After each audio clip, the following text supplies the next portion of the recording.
Greetings, respected viewers. I'm George from Ireland. I'm just getting over laryngitis, so I can't project my voice too much. Anyway, behind me is a statue of Thomas Cook, and I'm in Leicester, so a city where he spent some of his life. So Thomas Cook is best known for the travel agency which bears his name.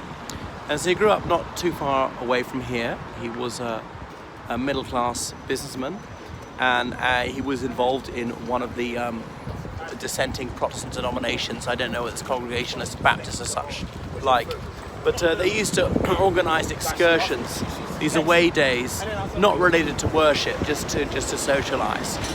And who was going to take on the responsibility of organising this? He chose to do so, but he hit upon an ingenious idea. What he would do is he would add up how much it was going to cost for all the transport and the accommodation, the meals and so forth, and put it all together as a package.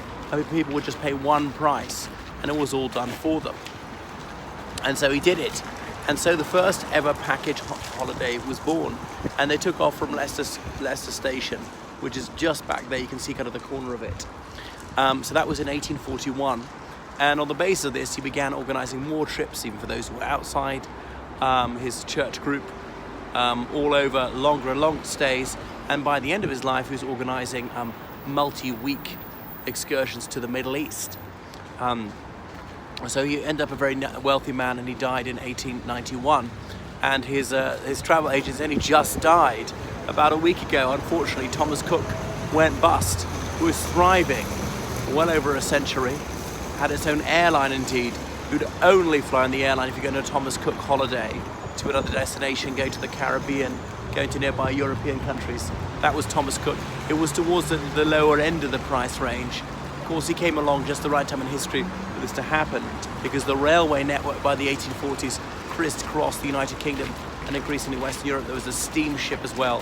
Even if you're going by stagecoach, horse-drawn carriages, the roads were in much better condition by that time.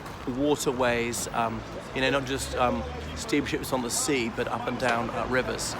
And that is Thomas Cook.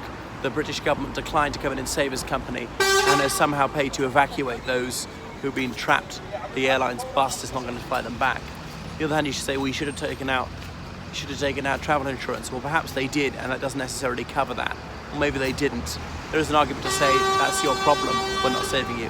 But anyway, the UK government is bringing them home. That is Thomas Cook. His name will soon be more or less lost to history, as the company is no more, has not lived up to his fine organisational standards.